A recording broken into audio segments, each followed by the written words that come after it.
अस्सलाम वालेकुम, आप देख रहे हैं तलाश।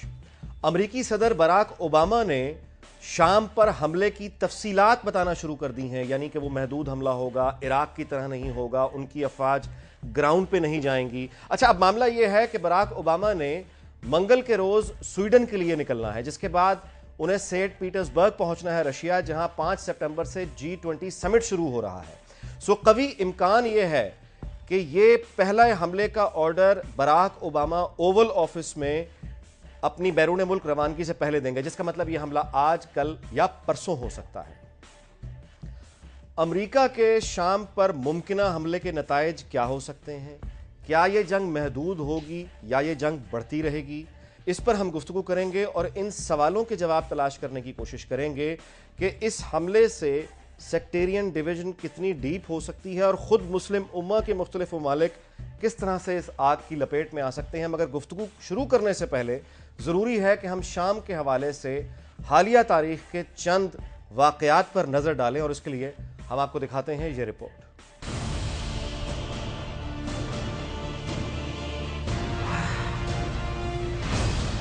22 फरवरी 2011 15 नौजवानों ने ट्यूनिस और मिस्र के इनकलाब से मुतासिर होकर शाम के शहर दाआरा की दीवारों पर हुकूमत मुखालिफ नारे लिखे, जिसकी वजह से इन्हें गिरफ्तार करके जेल भिजवा दिया गया। 25 मार्च 2011 नौजवानों की गिरफ्तारी पर होने वाले मुजाहिरों में शामी फौजियों की फायरिंग से 700 हलाकतें हुई। 18 मई 2011 अक़वाम मुत्तहिदा ने शाम पर पाबंदियां आयद कर दी। 31 जुलाई 2011 शाम के शहर हुमा में लोगों पर टैंकों ने चढ़ाई कर दी, जिससे 80 लोग मारे गए। 18 अगस्त 2011 सदर बराक ओबामा ने शामी सदर बशार उल असद को सदारत से मुस्ताफी होने का कहा। 12 नवंबर 2011 20 से ज्यादा अरब ममालिक ने बशार उल असद से मुस्ताफी होने और मुखालिफिन पर जुल्म सितम न रोके जाने पर सियासी और माशी पाबंदियां आयद करने को कहा। 21 अगस्त 2011 सदर बराक ओबामा ने बशार उल असद को कीमियाई हथियारों के इस्तेमाल पर रेड लाइन क्रॉस करने से रोका। 25 अप्रैल 2013 व्हाइट हाउस ने कहा कि मुख्तलिफ ज़राए की यकीन दहानी से साबित हो गया है कि 19 मार्च को बशार उल असद ने मुखालिफिन पर कीमियाई हथियारों का इस्तेमाल किया। 21 अगस्त 2003 शाम की हिज़्ब इख्तिलाफ ने बड़े पैमाने पर हुकूमत पर कीमियाई हथियारों के इस्तेमाल का इल्जाम आयद किया। 26 अगस्त 2013 अमरीकी वजीर खारजा जॉन केरी ने कीमियाई हथियारों के इस्तेमाल की तस्दीक की।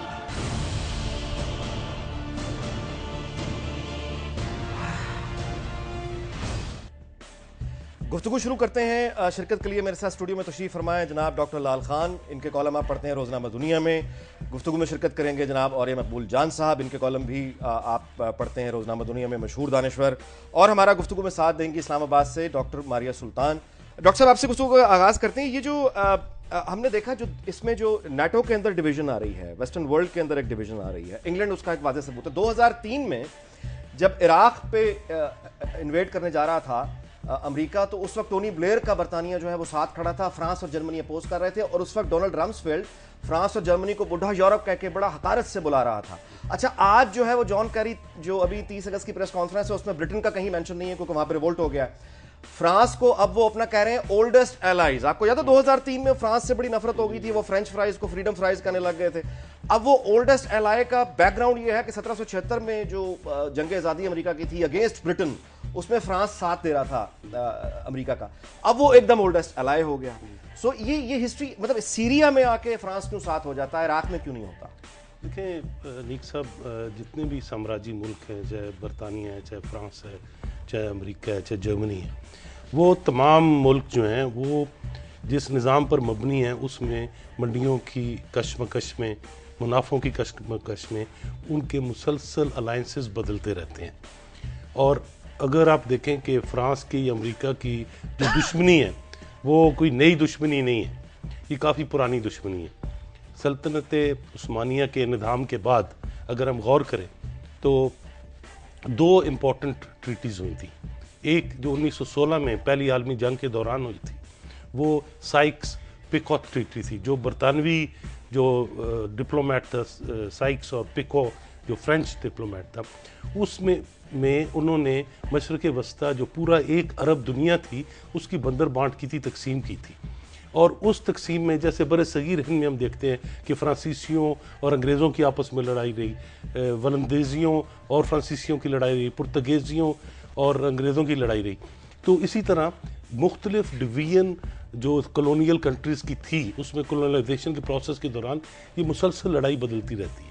इसी तरह इस वक्त हम देखते हैं कि जर्मनी जिस प्रेशर में है, या ब्रिटेन में जो 200 साल बाद पहली बार एक फॉरेन पॉलिसी इश्यू पर डिफीट हुई है रूलिंग कंजर्वेटिव पार्टी को, ये शो कर रहा है कि मगरबी साम्राज्य जो है उसकी जो एक यकजहती थी या जुड़त थी वो अब एक इकाई के तौर पर मौजूद नहीं है। उनके आपस में बामी इंटरेस्ट और मफादात के तजादात हैं जो मुख्तलिफ फॉरेन पॉलिसी और डिप्लोमेटिक कॉन्फ्लिक्ट। यही सवाल और मकबूल जान साहब से मैं करूंगा। जी फरमाइएगा कि आप किस तरह से देखते हैं फ्रांस का जो इस वक्त झुकाव है अमेरिका की तरफ और बरतानिया में, जैसे डॉक्टर साहब ने फरमाया कि 200 साल के बाद उनकी पार्लियामेंट में शिकस्त हुई है किसी भी वज़ीर आज़म को बैरूनी या जंगी इजाज़त के लिए। जी देखिए, असल में हर मुल्क का स्ट्रेटेजिक अलायंस अमेरिका का अलहदा होता है। पहली बात तो ये देख लीजिएगा कि पूरी दुनिया के जितने भी ममालिक यूरोप के हैं, इनकी पूरी की पूरी मिलिट्री माइट अगर जमा की जाए तो अमेरिका की 25% के बराबर जाके कहीं बनती है।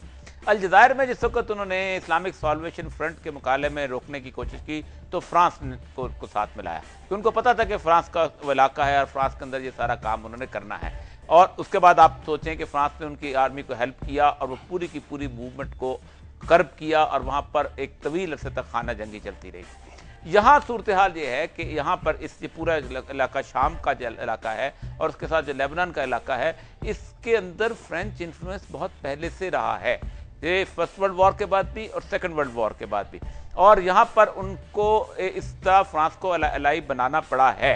बरतानिया का अपना मामला, और ये बात याद रखिए कि इवन इराक वॉर के अंदर भी स्वाय एक बरतानिया के बाकी तमाम मुल्क जो थे वो सारे के सारे जो थे, जिसे कहते हैं ना बिल्कुल जैसे मजबूरी के साथ उन्होंने अमेरिका का साथ दिया था। स्पेन भी था, इटली भी था, जर्मनी, ये सारे मुल्क जो थे इन्होंने जिससे कहते हैं एक बेदिली के साथ। लेकिन अमेरिका इस अपनी माइट को एस्टैब्लिश जो है लोन करता है और करना चाहता है और कहता है बाकी साथ हमारे आ जाओ। असल मसला इस वक्त ये है कि जिस दिन पहले दिन अफगानिस्तान में फौजें उतरी थी, उस दिन जनरल मोइनुद्दीन हैदर मिलने गए थे मुल्ला उमर से, और मुल्ला उमर से उन्होंने कहा था कि उसामा बिन लादेन को तुम हमारे हवाले कर दो या अमेरिका के हवाले कर दो। तो उसने कहा था मुझे ज़मानत दो कि क्या अमेरिका मुझ पर हमला करेगा, नहीं करेगा, इसको हवाले करने। और दूसरा उन्होंने ये बात की थी कि हम बारियां मत लगवाएं, आप इस वक्त साथ दें तो सूरत हाल जो है वो ये होगी कि हम रोक सकते हैं किसी न किसी हद तक इस हमले को। हुआ ये कि हमने खुशी मनाई कि एक हमारे पड़ोस में एक और, समझे जिस तरह नजरियाती तौर पे इस पूरी उम्मत को तकसीम कर दिया गया हुआ है, हमने खुशी मनाई कि अमेरिका आ रहा है और वो तालिबान की गवर्नमेंट को वहाँ ख़त्म कर देगा। ईरान ने भी यही कहा, उनके खात्मे और रिकॉर्ड पे हैं। फिर उसके बाद जब इराक में सद्दाम हुसैन की हुकूमत के खिलाफ एक्शन लेना शुरू किया तो बहुत सारे लोग तो ये समझते सद्दाम एक डिक्टेटर है, उस पर चढ़ दौड़े तो हमारे लिए बहुत अच्छा हो जाएगा। मुक्तदार सदर जो था वो मूवमेंट बन रही थी, उसको उठा के बुलाया गया, उसको कहा गया नहीं खामोश रहो। अब मसला सारा यह है कि भेड़िए के मुंह को जब खून लग जाता है तो फिर आपकी बचना भी मुश्किल हो जाता है। अब ये वो शाम की जो सूरत हाल ये हुई है कि शाम में इस वक्त आपके हम सब की उम्मत के करतूतों का वो नज़ारा जो है वो हम दोबारा देख रहे हैं। डॉक्टर साहिबा प्लीज आपको मैं वेलकम करूंगा डिबेट में। पहले तो ये बताइएगा कि ये पहले कहा जाता था कि अगर अमेरिका जो है वो लाइट आर्म्स सप्लाई कर रहा है बागियों को तो बशार अल असद की एक तरह से वो हिमायत कर रहा है और यहाँ पे आके ईरान और अमेरिका एक पेज पे खड़े हो जाते हैं। अच्छा, अब ये कहा जा रहा है कि अगर वो बशार अल असद की गवर्नमेंट टॉपल हो जाती है, जैसा कि कहा जाता है सऊदी अरब भी यही चाहता है, तो उसके बाद फिर एक वैक्यूम क्रिएट होगा जो रह नहीं सकता। और फिर रॉबर्ट फिस्क इंडिपेंडेंट में लिखते हैं कि इस तरह से फिर अलकायदा और अमेरिका एक पेज पे खड़ा हो जाता है। तो क्या अमेरिका अपना हर स्टेप लेने से पहले, क्या ये लाजमी इनकी कॉपरेशन है या ये बस वाकयाती इत्तफाकात है? देखिए जी, पहली बात तो जो हमें समझनी चाहिए वो ये है कि जो सीरिया के ऊपर अमेरिकन हमला होगा वो महज अमेरिका की तरफ से एक रेटिक ऑपरेशन वो कर रहे हैं, जिसके अंदर उन्होंने जो रवायती जो गैर रवायती अनासर को पहले ही इस्तेमाल कर चुके हैं। सीरियन जो रेबल्स की जो बात की जाती है, इसमें कोई आज़ाद इंफरादी सीरियन इंसर्जेंसी मौजूद नहीं थी जमीन के ऊपर। ये जो है जब से सैंक्शन हुई और सैंक्शन के बाद जब से अमेरिका ने जंग की बात की है, उसके बाद MI6 के साथ साथ अमेरिकन इंटेलिजेंस एजेंसीज भी इस एरिया में काम करती रही हैं और उसकी वजह से जो है ये आपके पास जो है रेबल फोर्सेस जो है ऑन ग्राउंड नजर आई हैं। अब इसके बाद फैसला ये होता है कि जब भी कोई मुल्क जो है मुसलसल जंग की हालत में रहता है, उसकी 2-3 वजूहात होती है। एक वजह तो ये होती है कि वो अपना असर रसूख जो है वाज़ेह करना चाहता है किसी भी खत्ते में। लेकिन अमेरिका को मशरक़ वस्ता के अंदर अपना असर रसूख वाज़े करने के लिए जरूरत नहीं है कि वो इस वक्त सीरिया के ऊपर जंग करे। सीरिया एक बहुत अहम मुल्क है इस लिहाज से क्योंकि सीरिया जो है बहुत करीब समझा जाता था रूस के, और रूस के असर रसूख के अंदर रूस का जो हल्का असर था उसके अंदर एक कलीदी किरदार अदा करता था। अब इस बात के ऊपर जो है रूस ने जो है जब ग्रीन सिग्नल दिया है उस वक्त अमेरिका ने जो है सीरिया के अंदर जाने की बात की है। लेकिन जितनी मर्जी ये सर्जिकल स्ट्राइक्स कर लें, इसका ये यकीनी तौर के ऊपर जंग जो है एक या 2 हफ्तों में खत्म नहीं होगी। इसके जो हालात हैं वो कुछ इसी किस्म के होंगे जो आपने अफगानिस्तान में देखे और जो आपने इराक में देखे। लेकिन इसके अंदर जो इलाकाई ताकतें हैं जैसे कि सऊदी अरेबिया, ईरान और इसके अलावा जो मुख्तलिफ खत्ते के अंदर ताकतें मौजूद हैं वो भी जो है सीरिया के अंदर जो है सरगर्म अमल नजर आएंगी। फ्रांस जो है इसलिए करना चाहते हैं क्योंकि ये तारीखी तौर के ऊपर भी उनका हल्का असर रहा है, और इसके साथ साथ सीरिया की जो ऑयल कनेक्शन हैं, और इसके अलावा जो है इस खत्ते के अंदर इस वक्त इराक के बाद सीरिया जो है वाहिद मुल्क समझा जाता था इजराइल के लिए, और मशरक़ वस्ता के अंदर जो शिया डोमिनेटेड और साथ जो एक रेजिस्टेंस के तौर के ऊपर देखा जा रहा था, या एक part of the old regime या ओल्ड सेटअप, तो इसको रिप्लेस करने के लिए ये काम करें। दुनिया में जब जंगें की जाती हैं उसकी बुनियादी वजह ये होती है कि जब आप इकोनॉमिक क्राइसिस में होते हैं तो 2-3 आपके पास हल मौजूद होते हैं। एक तो ये कि आप ओवरऑल अपनी फाइनेंशियल जो फिस्कल पॉलिसी है उसको आप रीओरिएंट करें, दूसरा ये होता है कि आप जंग करें, तीसरा ये होता है कि आप रेवोल्यूशन लेके आए। अब यकीनी तौर पे अमेरिका के अंदर तो रेवोल्यूशन नहीं आ सकती है, तो तीसरी चीज जो मुतहरिक करेगी या उनकी इकोनॉमी को वापस कैटलिस्ट के तौर के ऊपर काम करेगी वो एक जंग है। पैसा, इस जंग को अगर ये महदूद होती है, ये अमेरिकन इंटरेस्ट में होगा, क्या ये जंग फैलेगी? और इसका तेल से क्या ताल्लुक है, डॉलर से क्या ताल्लुक है, मुआशी बहरान से क्या ताल्लुक है? इन सवालों के जवाब हम तलाश करेंगे इस ब्रेक के बाद।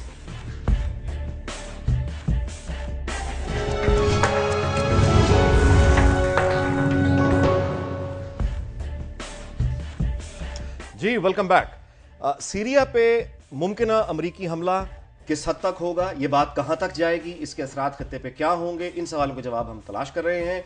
और अभी जो गुफ्तगू हो रही थी कि इसका मईशत से क्या ताल्लुक है, अभी अमरीकी मईशत में डॉक्टर साहब जो हमने एक रिसेशन देखा था, फिर उसके बाद हमने यूरोप में जो हम ये रिसेशन देख रहे हैं, इसका क्या ताल्लुक है? अब इस वक्त अगर आप देखें जो अमेरिकन इकोनॉमी का एक कॉर्नर स्टोन है, जो मेजर उसके इंजन से ग्रोथ के, वो उसकी मिलिट्री इंडस्ट्रियल कॉम्प्लेक्स है। वो मार्टिन लॉकहीड है, वो हैलीबर्टन है, वो जनरल डायनामिक्स है, वो बोइंग है, वो जनरल इलेक्ट्रिक है, जो तमाम असला बना रहे हैं। अगर वो असला बना रहे हैं, जो क्रूज मिसाइल्स बना रहे हैं, उनको कहीं चलाने भी हैं। अगर वो चलाएंगे नहीं तो असला जमा होता रहेगा और एक्सपायर हो जाएगा। अच्छा, इसकी तरह थोड़ी उसमें आते हैं, निटी-ग्रिटी में आते हैं। और मकबूल जान साहब, सीरिया के अटैक में जिन जिन मुस्लिम ममालिक की हिमायत अमेरिका के साथ खड़ी है, एक तो इस हिमायत से, इस जंग से सेक्टेरियन कॉन्फ्लिक्ट किस बुरी तरह फैलेगा, नंबर 1। और नंबर 2 ये कि ये जो इसमें फिर मोरद इल्जाम किसको ठहराया जाए? At the end of the day फिर जंग तो हमेशा यानी ताकतवर और कमजोर के दरमियान फैसला तो फिर आपको पता है किसके हक में जाता है। देखिए, मसला सारा ये है कि ये वाहिद एक शिया सुन्नी कॉन्फ्लिक्ट ऐसा है जिसकी एक और बड़ी बुनियादी जड़ है, और वो है अरब और अजम का कॉन्फ्लिक्ट। और इसकी तकरीबन 1200-1300 साल लंबी पुरानी जड़ें थी, जिसको बहुत हद तक उम्मत में ख़त्म किया हुआ था। खामोश थे, एक साथ रह रहे थे, पैरेलल रह रहे थे। आप अंदाज़ा करें कि सेंचुरीज इनकी शादियां आपस में होती थी, इकट्ठे रह रहे थे, ज़िंदगी गुजार रहे थे। लेकिन 1979 का जो ईरानियन रेवोल्यूशन है, उस रेवोल्यूशन को उन्होंने ये समझ लिया था कि ये भी कोई बोल्शेविक रेवोल्यूशन है जिसको हम एक्सपोर्ट कर सकते हैं, जिसको हम दुनिया पूरी के अंदर, जैसे रूस ने अपना इनकलाब जो है एक्सपोर्ट किया, हम भी कर सकते हैं। उनको अंदाज़ा नहीं था कि 15-16% की जो एक शिया पॉपुलेशन है वो बाकी जो है 80% जो है सुन्नी पॉपुलेशन के ऊपर अपना रेवोल्यूशन कैसे एक्सपोर्ट कर सकती है।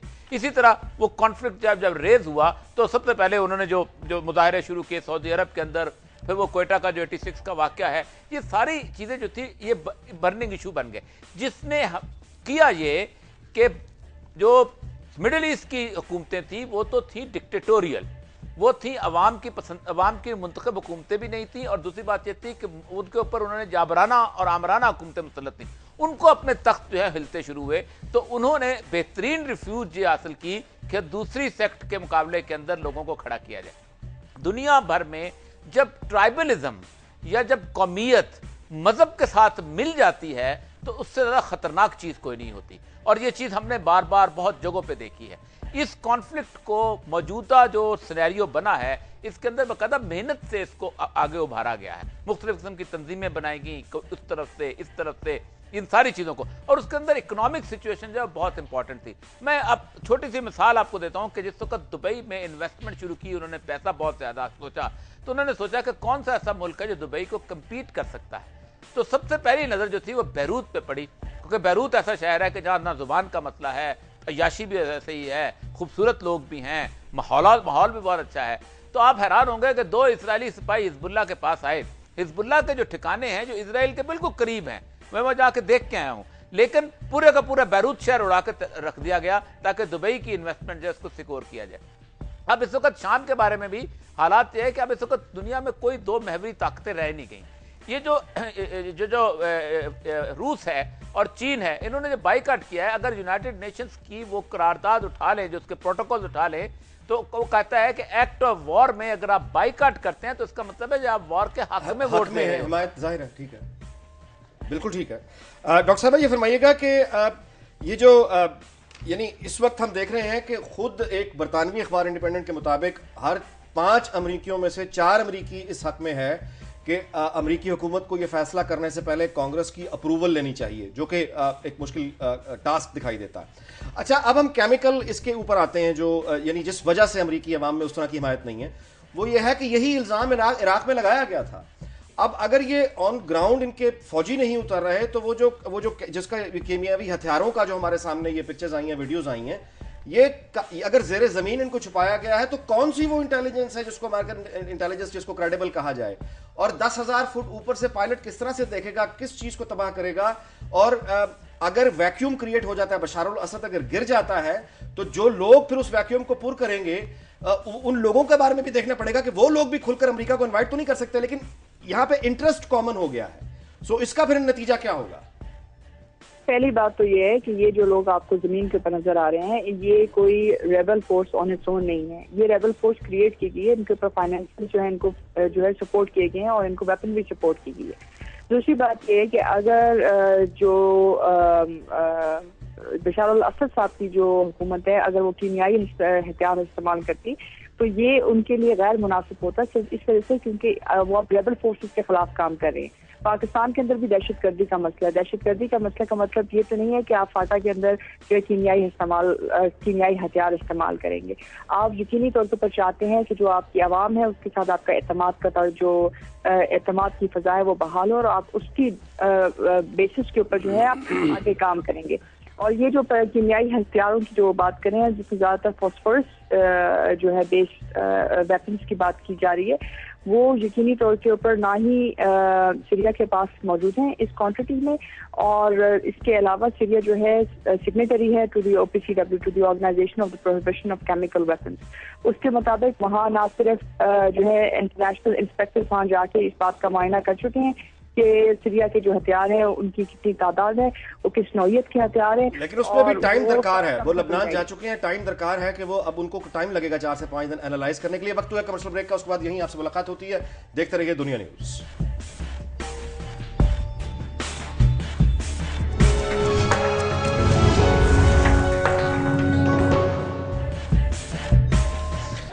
Welcome back. अच्छा डॉक्टर साहबा, गुफ्तगू हो रही थी, आप केमिकल ये जो वेपन्स हैं इन पर इनकी डिटेल्स आप बता रही थी। अच्छा, मामला ये है कि हसन अस्करी लिखते हैं कि जो बशार अल असद हैं वो और उनके रशियन और उनके जो ईरानी दोस्त हैं, हिमायती हैं, वो तो इस इल्ज़ाम पे हंस रहे होंगे क्योंकि यही जो कीमियावी हथियार हैं ये सद्दाम हुसैन को पहले सप्लाई किए जा चुके हैं, जो उसने ईरानियों पे इस्तेमाल किए, हज़ारों ईरानियों को हलाक किया, उसके बाद कुर्दों को हलाक किया।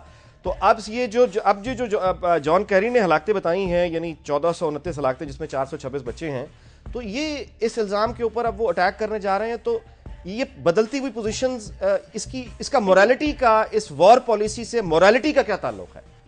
देखिए, अमेरिका को हमेशा जो है निजी तौर पर डोमेस्टिक तौर के ऊपर ये वजाहत करनी होती है कि वो ये जंग के ऊपर ये मौक़िफ़ क्यों, जंग का मौक़िफ़ क्यों अख्तियार कर रहे हैं। और ख़ासतौर के ऊपर अमेरिका वाहिद मुल्क है जहाँ अमेरिका के जो सदर है वो अमेरिका को किसी भी जंग के अंदर ऐलान जंग कर सकता है कांग्रेस की अप्रूवल लिए बगैर। लेकिन हवा से इनका मवाजना करना it will be very difficult जब तक कि वो सीरिया के अंदर मौजूद ना हो। क्या मतलब ये फिर आप समझती हैं कि महदूद हमला होगा, यानी शाम को सिर्फ सबक सिखाया जाएगा ताकि एक फेस सेविंग मिल जाए ओबामा को? ये वही ओबामा है जिनका नारा ये था कि वो अमेरिका को मिडिल ईस्ट से डिसएंगेज करेंगे, जंगों की पॉलिसी तर्क करेंगे।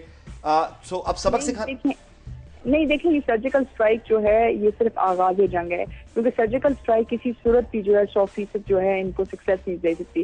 सर्जिकल स्ट्राइक अगर आप उस वक्त मान सकते हैं कि अगर बशार अल असद साहब के महल के ऊपर हमला किया जाए या जिस जगह पे वो मौजूद है वहाँ हमला किया जाए, उनकी रजीम की जो टॉप क्वार्टर्स हैं वो फॉल इन कर दें, वरना वो सर्जिकल स्ट्राइक किधर करेंगे? क्या उनकी अहम जो है शाहराहों पे करेंगे, ऑयल फील्ड्स के ऊपर करेंगे?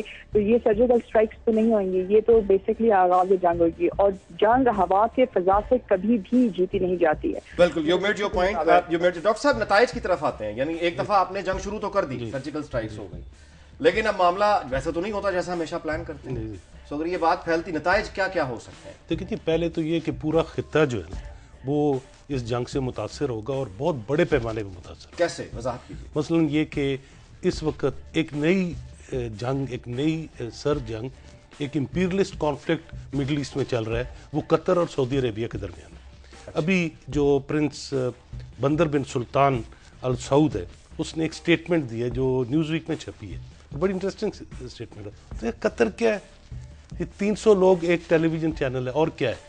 यानी इस वक्त सऊदी अरेबिया एक लंबे अरसे से पूरे खित्ते का, मिडिल ईस्ट का बॉस बना हुआ था, अन्नदाता बना हुआ था। अब कतर ही राइज हो रही है। कतर में सेंटो कमांड है, अमेरिकन मिलिट्री सेंटकॉम की बेसिस है। अब कतर के पास पैसा बहुत आ गया। अब इस वक्त आप देखें कि मिस्र में जो जंग जारी है वहाँ मोर्सी को कतर सपोर्ट कर रहा है और आर्मी को और सलाफिस जो इस वक्त इंटरिम गवर्नमेंट में है उनको सऊदी अरेबिया सपोर्ट कर रहे हैं। इसी तरह सीरिया में जो कुछ हिस्से ऐसे हैं अलकायदा के जो सऊदी सपोर्टेड है और कुछ जो मुस्लिम ब्रदरहुड से लिंक्ड रेबल्स हैं उनको कतरी पैसा और असला मिल रहा है। अब अमेरिकन और फ्रेंच और वेस्टर्न अगर इस वॉर में इंटरवेंशन होती है तो ये और कॉन्फ्लिग्रेट कर जाएगी।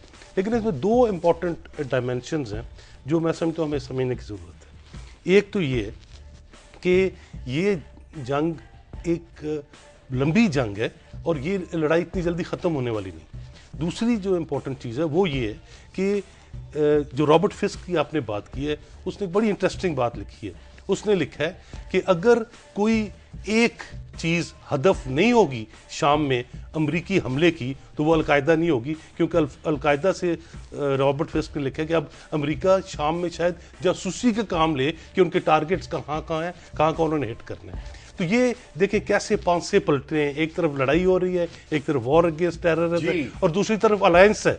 और ये इत्तेहाद जो है, ये अनहोली अलायंस जो है, ये शो करता है कि ये जंग अब मुख्तलिफ शक्लों में मुख्तलिफ मुल्कों में फैले। और मकबूल जान साहब जी आप क्या कमेंट करेंगे? जी बिल्कुल दुरुस्त फरमाया। ये कतर की जो सऊदी अरब की लड़ाई है ये उस वक्त बहुत ज्यादा आया हो गई थी कि जब नवाज शरीफ साहब को सऊदी अरब वाले ले जाना चाह रहे थे तो कतर वाले चाहते थे कि हम उनको ले जाएं और वो भी उसी तरह की मेहमानी करना चाहते थे जिस तरह सऊदी अरब ईद अमीन की या बाकी लोगों को करता है। और ये बड़ा कॉन्फ्लिक्ट अरब अखबारों में उस जमाने में बहुत ज़्यादा बिल्टअप हुआ था।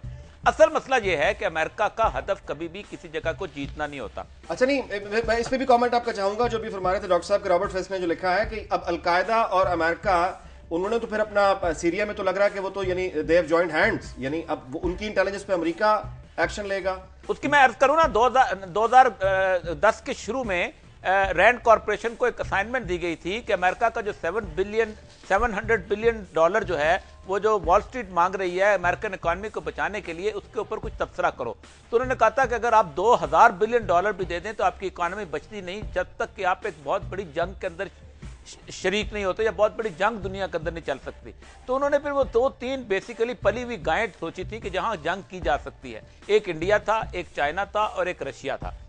और इन तीनों के अंदर उन्होंने साइजेबल पॉपुलेशन रखी थी मुसलमानों की कि 20 करोड़ इंडिया में हैं, उसके बाद 19-20 करोड़ चाइना के अंदर हैं, 41% रशियन आर्मी मुसलमान है, और इसके साथ उन्होंने मिडिल ईस्ट की सूरत हाल बिल्ड की थी। लेकिन अब 5 अरब रुपया जो उसको दिया है सऊदी अरब ने मिस्र की फौज को, वो असला कहाँ से खरीदेगा? वो असले की फैक्ट्रियां तो वहीं पर हैं। इसी तरह अगर 3 अरब डॉलर कहते हैं सपोर्ट मिली है इनको यहाँ पर जो मिस्री शाम के सर्जन को, ये भी असला वहीं से खरीदेगा। बेल्जियम में असला के ताजर खड़े हुए हैं, वो आपके घर जाके असला पहुंचाते हैं। ईरान इराक वॉर के अंदर इजराइल जो है वो ईरान को भी असला बेच रहा था, इराक को भी असला बेच रहा था। तो अमेरिका जो है वो जंग जीतना नहीं चाहता, उसे एक परमानेंट वॉर थिएटर चाहिए दुनिया के अंदर।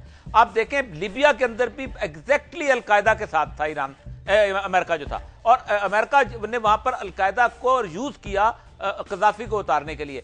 तो उन्होंने अपनी ये फोर्सेस बिल्ड की हुई हैं, ये उनके एसेट्स हैं। शौल खौफ को यहां से पकड़ा था, उन्होंने आके पाकिस्तान आर्मी ने कंट्रोल किया, अमेरिकन आके ले गए कि भाई हमने इसको किसी और जगह ताजिकिस्तान उज्बेकिस्तान में किसी वक्त यूज करना है, तुम इसको मार दोगे तुम्हारा तो एसेट खत्म हो जाएगा।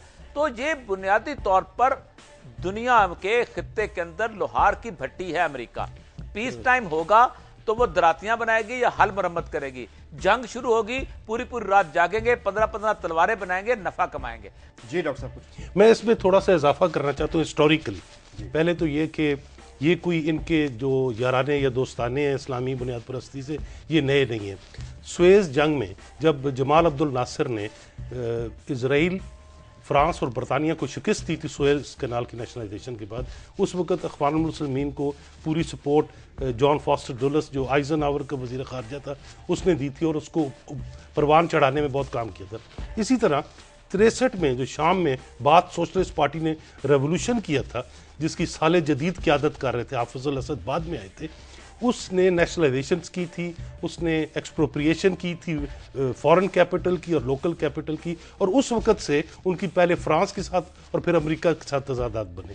और फिर वहाँ पर भी जो लेफ्ट विंग रेवोल्यूशनरी गवर्नमेंट्स थी उनको ख़त्म करने के लिए इस्लामी बुनियाद परस्ती को परवान चढ़ाया गया इन तमाम ममालिक में। और इसलिए ये कोई नई चीज़ नहीं है, बल्कि ये एक रीइनकारनेशन है, ये एक नया जन्म है उसी याराने का, उसी अलायंस का, उसी दोस्ती का, उसी इल्हाक का जो माजी में इस्तेमाल किया जा रहा है उन गवर्नमेंट्स के ख़िलाफ़ जो सरमायादारी के ख़िलाफ़ एक सोशलिस्ट पॉलिसी अपनाती रही।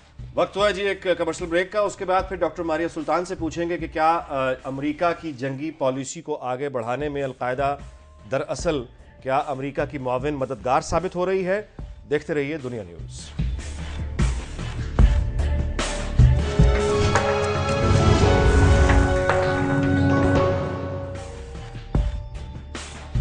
जी वेलकम बैक। डॉक्टर मारिया, आपसे आगाज करता हूं गुफ्तगू का वही सवाल जिस पर हमने प्रोग्राम को छोड़ा था कि क्या अमेरिका की जंगी पॉलिसीज और मफादात को आगे बढ़ाने में अलकायदा उनका मुआविन मददगार साबित हो रही है? देखिए, इसमें तो कोई शक नहीं है। अमेरिका उन तमाम जो है मुहर्रिकात को अपने साथ मिलाने की कोशिश करता है जिससे उसको अपनी रुदाद जंग जो है लिखने में आसानी हो। और इसमें जो है नैरेटिव जो है उनका, उसके साथ साथ ज़मीनी तौर के ऊपर हमें ये बात नहीं भूलनी चाहिए कि इन्होंने जिस तरह लिबिया में इराक के अंदर सिक्योरिटी एजेंसीज को इस्तेमाल किया, यानी कि जो आम आपकी सिक्योरिटी एजेंसीज मौजूद हैं, इसी तरह शाम के अंदर भी जो आपको जो ड्रग्स यानी कि जो उन्होंने लोगों को भेजी, इमदादी सामान भेजा, उसके साथ साथ जो लोग जो है रेबल फोर्स के अंदर शामिल किए गए हैं, उसके अंदर जो ट्रेनिंग के जो अंदर है, जो बाकी तमाम चीज़ें हैं, उसके अंदर बहुत सारी जो एसेट्स हैं वो ऑन ग्राउंड जो है वहीं से मौजूद हैं, और ये इनके जो ताने बाने हैं वो वापस वहीं से मिलते हैं। हमें ये नहीं भूलना चाहिए कि उसामा बिन लादेन भी जो है CIA का एक्स जो है एजेंट था, जिसने बाद में जो कहते हैं कि अलकायदा की बुनियाद रखी। अब जो शाम में होने जा रहा है उसका असर कहीं ना कहीं सेक्टेरियन वायलेंस की शक्ल में हमारे यहाँ कोशिश की जाएगी खिलाड़ियों की तरफ से कि इंजेक्ट किया जाए, तो हमारा मतलब पाकिस्तान क्या करेगा? देखिए, पहली बात है कि पाकिस्तान के अंदर आप देखेंगे कि सेक्टेरियन वायलेंस जो है इंक्रीज करेगा ये जो आइंदा कुछ साल है, और उसके अंदर बुनियादी वजह यही है कि अमेरिका नहीं चाहता कि जब अफगानिस्तान से जो अमेरिकन अफवाज का इनखला हो तो उसके अंदर जो है आप एक मजबूत रियासत के तौर के ऊपर वहाँ अपने मफादात को जो है वाज़े करें। इसके साथ साथ अगरचे वो नेगोशिएशन जो मुज़ाकराती अमल जो है पाकिस्तान, अमेरिका और तालिबान के दरमियान उसके अंदर तेजी लेके आ रहे हैं, लेकिन साथ ही साथ उनकी अमेरिकन अफवाज के इनखला के फौरी बाद वहाँ जो है CIA के ऑपरेटर्स जो स्ट्रेटेजिक पार्टनरशिप डॉक्यूमेंट जो है उनका, वो इस बात की वजाहत करता है कि वहाँ काउंटर टेररिज्म की जो जंग है वो जारी रहेगी, यानी कि दहशतगर्दी के खिलाफ जो उनकी मार्का आ रही है उसके अंदर कोई कमी नहीं आएगी। आप देखें कि पिछले साल में जो है शिया सुन्नी जो अटैक्स हैं, जो फसादात हैं, उसके अंदर जो है इजाफा हुआ है। खासतौर के ऊपर हजारा जो आपके एरियाज हैं वहाँ ड्रोन अटैक्स किए गए, जिसकी कोई वाजे जो है लिंकेजेस अलकायदा के साथ नजर नहीं आते, या उनकी कोई वाजे अटैक्स जो है अफगान तालिबान के साथ नजर नहीं आते। इस जंग को जो है 5वीं तर्ज की जंग कहा जा रहा है आजकल, या फिफ्थ जनरेशन वॉरफेयर कह रहे हैं, जिसके अंदर बुनियाद जो है वो नई फॉल्ट लाइन्स के ऊपर क्रिएट की जा रही है, और उसके अलावा जो सेंटर ऑफ ग्रेविटी है वो आपके इंस्टीट्यूशंस हैं, यानी कि आपके जो इंस्टीट्यूशंस हैं उनकी क्रेडिबिलिटी को खत्म किया जाए। सीरिया के अंदर भी वो यही काम करने की कोशिश करेंगे। यही बात है कि इराक की आर्मी 10 लाख होने के बावजूद ओवरनाइट कोलैप्स कर गई, जिसकी वजह से इराक के अंदर खाना जंगी शुरू हुई, और फिर उन्होंने इराक के मसले को दोबारा हल किया शिया सुन्नी डिवाइड पे। जी, और मकबूल जान साहब फरमाइएगा कि ये जिस तरह डॉक्टर साहब ने भी फरमाया कि ये तो फिर जंग भड़कती चली जाएगी। सऊदी अरब के जो शर्क का इलाका है उसके अंदर बाकायदा जो एक शिया इंसर्जेंसी है उसको रेस किया है। बहरीन है, उसके बाद कुवैत है, उसके बाद किसी ने दुबई की जो एमिरेट्स का इलाका उसके अंदर भी शिया पॉपुलेशन जो है उसको उठाया है। इस तरह उसके मुकाबले में सुन्नी पॉपुलेशन को उठाया है।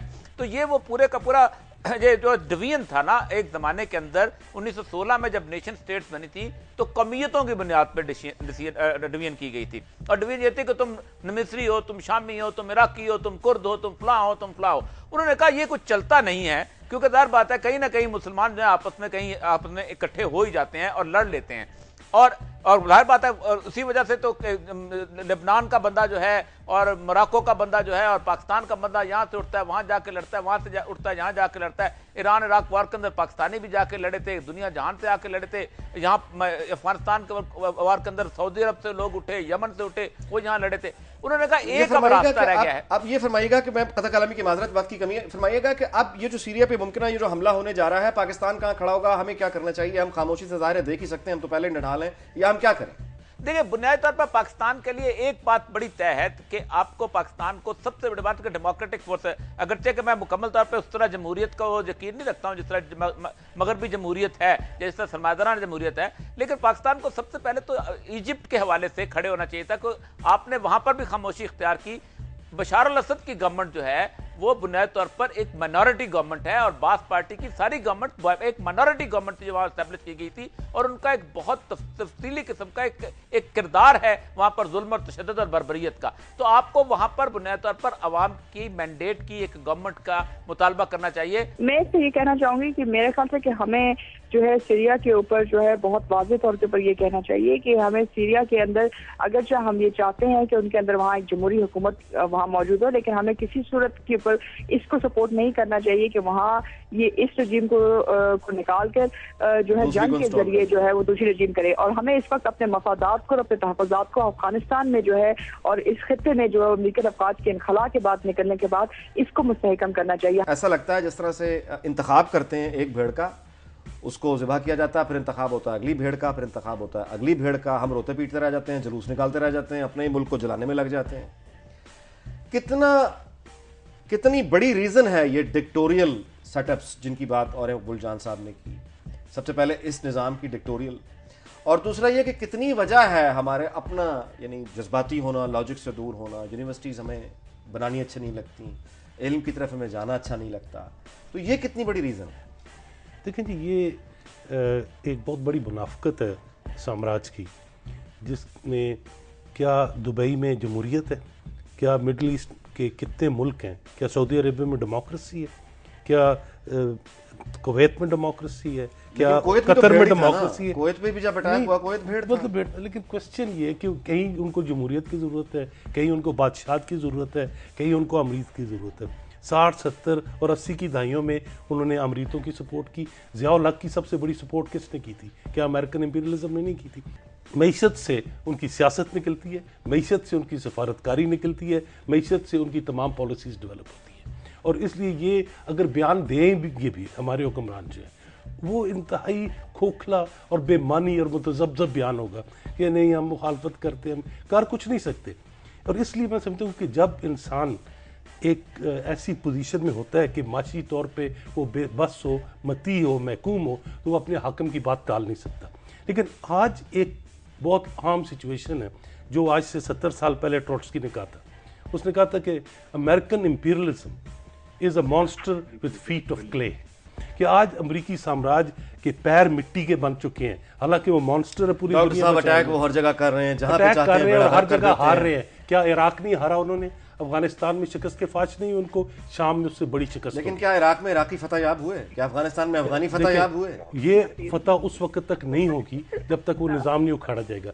लेकिन एक बात जो औरिया साहब ने कही बड़ी इंपॉर्टेंट है, वो ये है कि वो लोग सब भी पहले इकट्ठे रहते थे, लेकिन जो मुरखीन लिखते हैं कि मोहनदास गांधी का सबसे बड़ा जुर्म ये था कि वो मज़हब को सियासत में लेके आया था। और उसने ये नहीं कहा था कि मज़हब ख़राब, उसने कहा मैं तमाम मज़ाहिब को साथ लेके चलूँगा। इसका मतलब है कि मज़ाहिब मुख्तलिफ हैं और वो लोग 7000 साल से इकट्ठे रह रहे थे। उस वक़्त वो ये नहीं सोचते थे कि वो कौन है, उनका क्या मज़हब है, वो सब इंसान थे और इंसानों की तरह सोचते थे। और ये अंग्रेज़ ने बरसगीर में जो कुछ किया था, अमेरिका आज मिडल ईस्ट में कर रहा है कि पहली बार जो मज़हब का खाना मर्दमशुमारी में रखा गया वो 1874 में अंग्रेज़ों ने रखा था, और उसकी बुनियाद पर उन्होंने मजहबी तकसीम के ज़रिए बरसगीर में जो खिलवाड़ किया, जो खूनरेज़ी की, जो कत्ल गारत की, वो आज शिया सुन्नी के नाम पर, वो वहाबी और सुन्नी के नाम पर वो हर जगह करना चाह रहे हैं। जी, और मकबूल जान साहब फरमाइएगा कि आप ये जो थीसिस से आप एग्री करते हैं कि फिर इसका जो हल है, क्या इंसानी मसावात का इनकलाबात में ही है? देखिए, अभी तो मुझे लगता है कि अगली एक दिहाई जो है वो हमें बहुत ज़्यादा खुरेजी नज़र आ रही है, इसलिए कि इतनी ताकत जमा कर ली है सरमाए की बुनियाद पर, इतनी दौलत जमा कर ली है सरमाए जो कागज़ के नोटों की बुनियाद पर और सूदी निज़ाम की बुनियाद पर जो दौलत इकट्ठी हुई है, और इतना असला जमा कर लिया गया है कि अब अगले 10 साल कम अज़ कम जो है, जब तक खुरेजी चलती रहेगी और उसके अंदर से अगर अवामी ताकतें उठाएं और वो अपने आप को बदल लें तो बहुत बड़ी बात है। लेकिन जो माइट है इस वक्त सरमाए की और उसके साथ साथ असले की और टेक्नोलॉजी की जो माइट बिल्टअप हो गई है, उस माइट ने दुनिया का नक्शा बहुत खुरेज करने वाला है और मुझे बहुत खौफ आता है इस बात से। तो उसका मतलब है इनकलाब को तो फिर कुचल दिया जाएगा? नहीं, इनकलाब कुचला नहीं जाता होता, दब जाता है और वो फिर एकदम आतिश फिशां की तरह निकलता होता है, फिर नहीं कुचला जाता, लेकिन शायद दब जाता, जैसे अभी मिस्र में कुछ हुआ है, लेकिन ये चिंगारी की तरह सुलगता रहता है जरूर। बहुत शुक्रिया डॉक्टर साहब, बहुत शुक्रिया और मकबूल जान साहब, बहुत शुक्रिया डॉक्टर लाल खान। गुफ्तगू आपने सुनी, हमने तलाश करने की कोशिश की कि क्या नताइज हो सकते हैं इस हमले के, और ख़ुद मुस्लिम ममालिक पे मुआशरों में कितनी बेचैनी और बेतरतीबी आ सकती है। ख़ुद हमारे लिए इस दुआ के साथ शो का अख्ताम करते हैं कि ये फ़िरकावारियत का अफरियत जिस तरह से मुस्लिम दुनिया को अपनी लपेट में ले रहा है, हमें इससे अल्लाह बचाए। लेकिन हमें इसके लिए एक एफ़र्ट करनी होगी, हमें पहचानना होगा, तलाश करना होगा कि वो कौन है जो हमें उकसाता है फ़िरकावारियत का जहर और फ़िरकावारियत का हथियार दे के, वो कौन है जो हमें उकसा रहा है। जो भी उकसा रहा है वो हमारा दोस्त नहीं हो सकता। आपसे मुलाकात होगी कल। देखते रहिए दुनिया न्यूज़।